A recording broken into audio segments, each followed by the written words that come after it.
Hi, Wonder Class, and welcome to our PSHE lesson on Monday, the 11th of January. So, what are we learning about today? Can I think about what I do to make myself happy? That's a really interesting thing to look at. So, to start us off, we'll be starting to read a book called The Book of Hopes by Rondell.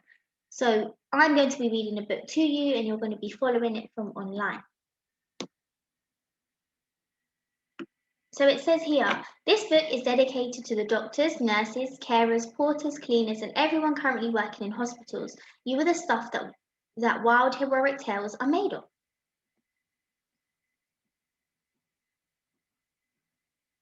A very short note. For the last few weeks, I have been hunting for hope. One of the places I have been looking has been in the books, old books, new books, terrifically serious books with footnotes in Latin, and terrifically unserious books with jokes too rude to repeat here. And I have found that with each book I read, I have felt a little tougher, a little bolder, and a little more ready to face the world. And I think this is why. I think stories of transformation, of wild glories and everyday glories, of magic both real and imaginary, can act like a map. They give us a push towards hope. Real true hope isn't the promise that everything will be all right, but it's a belief that the world has so many strangenesses and possibilities that giving up would be a mistake, and that we live in a universe shot through with the unexpected. There's never been a single decade in human history where we have not taken ourselves by surprise. We, the knobbly-kneed, wonky-toothed human species, have an endless potential for change. I am not exactly an optimist, but nor a pessimist. I am a possibilist. The possibilities out there for beauty, for transforming the world, are literally infinite, and there are spectacular ideas that we have in the next 10 years that we haven't even begin to dream of now. So, a few weeks ago, I began a hope project. I emailed some of the children's writers and artists whose work I love most. I asked them to write something very short, fiction or non-fiction, or draw something, anything that would make the people read it and feel like possibilists. Something that would make them laugh or wonder or snort or smile. The response was magnificent, which shouldn't have surprised me because I think children writers and illustrators are professional hunters of hope. We seek it out, catching it our net, setting it down between the pages of books and sending it into the world. You could read this collection all in one sitting if you wanted to, but it is designed so that you can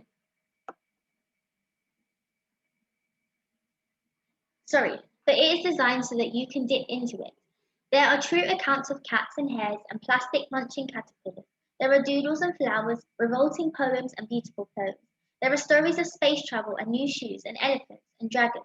There are there are there are longer than 500-ish words so they can be devoured in one bite. One story for breakfast and another at midday with a poem, perhaps for dessert. A Song of Gladness, Animals. I've been talking every morning to Blackbird, telling him why we are all so sad at the moment. He sits on his branch and listens. It was Blackbird's idea. He sang out this morning at dawn from his treetop in the garden, to Fox half asleep behind his garden shed. She thought it was a good idea, too. It was a wake-up call. Fox was on her feet at once and trotting through the bluebell wood, where she barked it to Deer, who ran off across the stream. Kingfisher was there, Otter and Dipper too.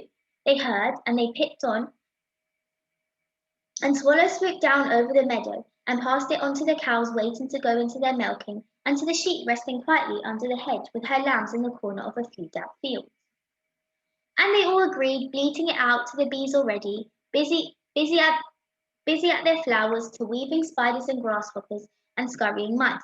Trees heard sheep calling too, the whole flock of them, and waved their budding leaves in wild enthusiasm.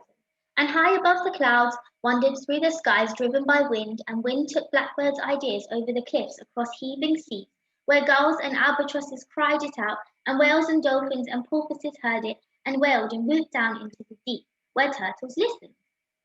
And they too loved the idea. So did plankton and every fish and crab and sea urchin and whelk and they all whispered that it was a fine notion, the best they had ever heard. And the whispers went over the sea onto the curling waves to the shores of Africa, where lions roared their approval and elephants trumpeted it, leopards yawned, buffalo belched it, wild dogs yelped it. Wild beasts murmured it out across the savannah, and Storm lifted the idea over the rainforest, where the rain took it and poured it down on gorillas in the mist, on chimpanzees in their sleeping nest. Howler monkeys and gibbons echoed out their call over all of the earth.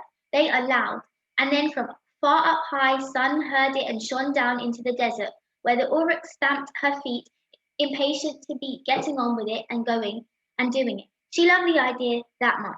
Even the camel, who rarely joined in anything, thought it was the best and most beautiful idea he had ever heard. Back in the garden, Blackbird waited till everyone was ready, and then he began to sing. And the whole carnival of animals, every living thing on the good earth joined, until the globe echoed with joy. And the blackbird was very pleased. But it was still a lot of sadness. As I heard the earth singing around me, it was a song of forgiveness. I knew that. So I asked that bird if I could join in, and he sang his answer back to me. Why do you think we are doing this, you silly man? We want you and yours to be happy again. Only then you will trust us and the world right again, as you know you should. And then it will allow, and then only all will be well. Sing, silly man, sing, sing. Our song is your song is our song. So I sang, we all sang away our sadness. In every house and flat and cottage we clapped and sang, and in every hut and tent, and every palace and hospital and prison. And they heard, and we sang our song of gladness, echoing it together in glorious harmony across the universe. So, we will be reading extracts of this book every PSHE lesson. During a time as unusual as today, it is important to remember all the things big, small, and the things that make you happy. It is a time in our lives that we cannot be without our friends and family. We cannot be with our friends and family as much as we would like to be. It is because of that that we should take some time out of our days for reflection. How can we make ourselves feel better? What do we already do to make ourselves smile? So let's have a look.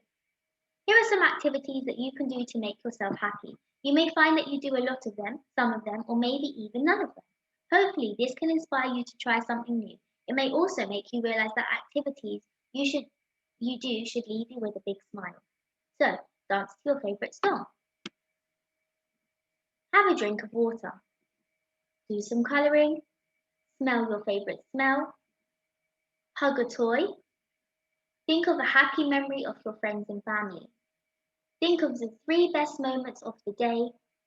Do 5-star jumps, or even 10. Ask for help. Take some deep breaths. I find that yoga is a really good thing which you guys could try at home. It just gets you to relax. Talk to a friend online. Write down how you are feeling. Think of a happy time. Watch television.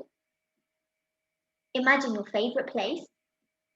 Think of 3 solutions for your problem, because in every problem there is a solution. Have a nap. Say you are sorry. And make a list of the things you are good at. Do a full body stretch. Here is your 3 tasks. So, the first task is to make a list of activities that make you happy, that cheer you up when you are feeling a bit down, and that make you smile. The second activity is create a coping toolbox. You will need a box or container which you can decorate if you wish to. You should fill your coping toolbox with things that remind you of good times or will help yourself feel even better. If you do not have a box or container, you can find a special place in your room to put the items. Take a picture and post it onto Tapestry. And third and finally, record a video showing what it is in your coping toolkit and why you did choose these things that you put in there. Okay, everybody, enjoy your activities, and I'll see you in the next lesson. Bye.